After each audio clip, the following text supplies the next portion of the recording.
And that day, Niall was 2 years old, 2 days old, and today he's 6.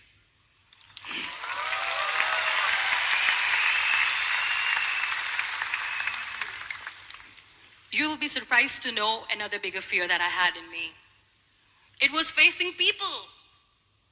I used to hide myself from people. When I was on bed for 2 years, I used to keep the door closed. I used to pretend that I'm not going to meet anyone, tell them that I'm sleeping. You know why? Because I couldn't stand that sympathy that they had for me. They used to treat me like a patient. When I used to smile, they used to look at me and say that, "You're smiling, are you okay?" I was tired of this question being asked, "Are you sick?" Well, a lady yesterday at the airport asked me, "Are you sick?"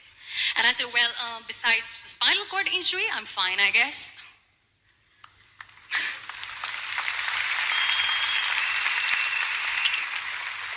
But those are really cute questions. They never used to feel cute when I was on the bed. So I used to hide myself from people, knowing that, oh my God, I'm not going to see that sympathy in their eyes. It's all right. And today I'm here speaking to all these amazing people because I have overcome the fear.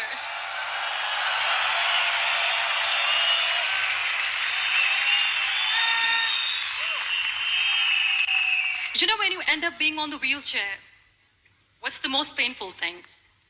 That's another fear that people on the wheelchair, or the people who are differently abled, have in their hearts, but they never share. I'll share that with you.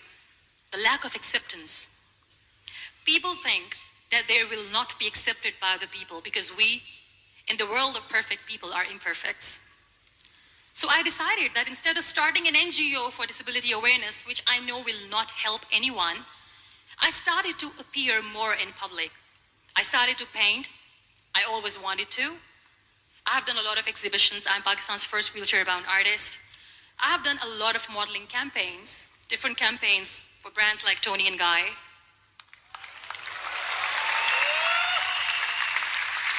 I have done some really funny, breaking the barriers kind of modeling. There was this one by the name Clown Town where I became a clown because I know that clowns have hearts too.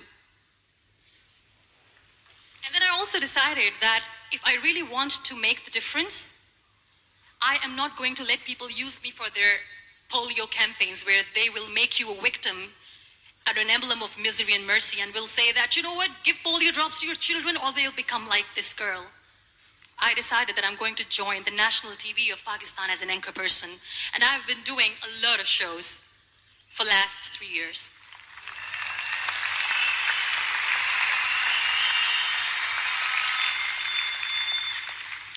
So when you accept yourself the way you are, the world recognizes you. It all starts from within. I became the National Goodwill Ambassador for UN Women Pakistan, and now I speak for the rights of women, children. We talk about inclusion, diversity, gender equality, which is a must. I was featured in BBC 100 Women for 2015. I'm one of the Forbes 30 under 30 for 2016. And it all didn't happen alone. You all are thriving in your careers. You have bigger dreams and aspirations in life. Always remember one thing. On the road to success, there is always we, not me. Do not think that you alone can achieve things. No. There is always another person who is standing behind you, maybe not coming on the forefront, but behind you, praying for you and supporting you. Never lose that person. Never.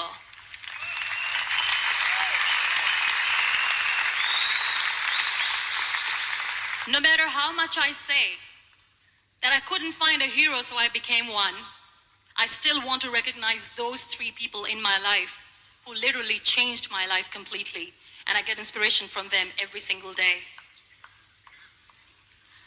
Waleed Khan.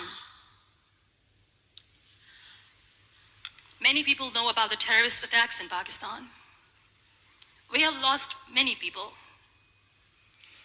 And I'm sharing this with a very heavy heart because we actually have lost a lot of people in this huge turmoil of terrorism. These people are barbarians. They do not see people. They're even worse than animals. They have killed people in mosques. They have killed people in churches, temples, even in schools. There was this terrorist attack in Army Public School, Peshawar, where these terrorists entered in an examination hall and they killed our children. And in that attack, that day, this beautiful boy, Walid Khan, who was my hero, my real life hero, was the proctor who was taking care of the students, was keeping an eye on the students.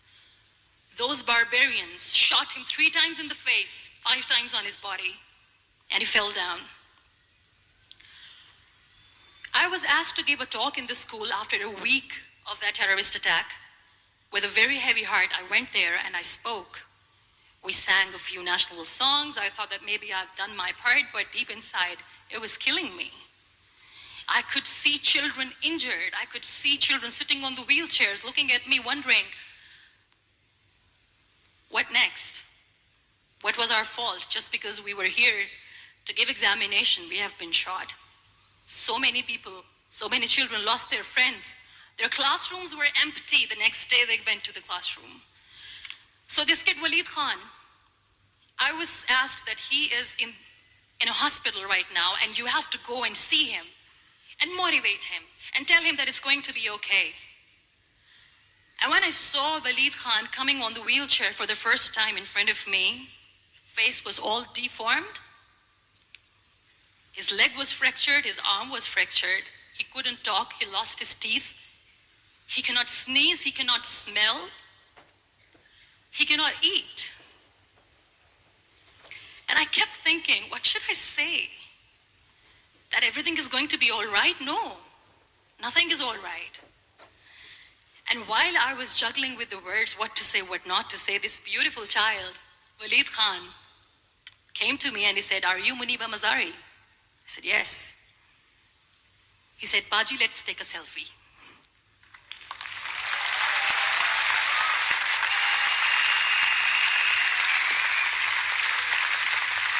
And with that beautiful, toothless smile of Walid Khan, we took that beautiful selfie that I still have with me. I don't share that here because he was in a very bad shape that time. And that is where I realized that when I was thinking too much about his deformities, he's happy with himself. He doesn't even care. Because today he goes in the same school, and when somebody asks him that what happened to your face, why so many scars, you know what he says? "These scars are my medals and I wear them with pride."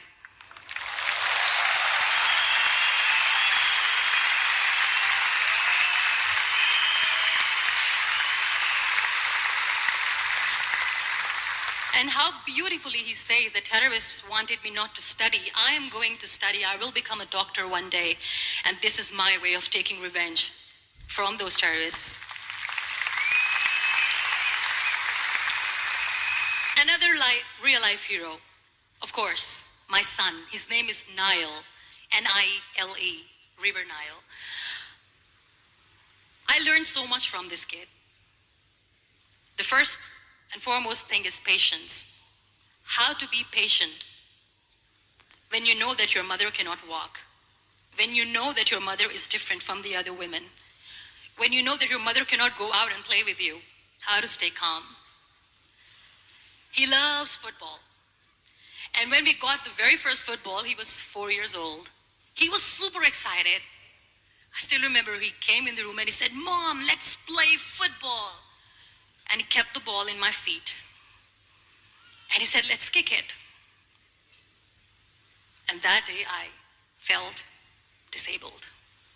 I said, "I cannot kick the ball." And I was down with the same face.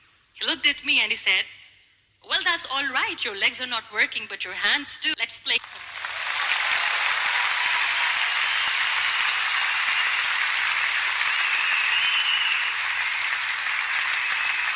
You know, with that day, he made me realize that when you think your glass is half empty, come on, your glass is half full. It's all in here and here.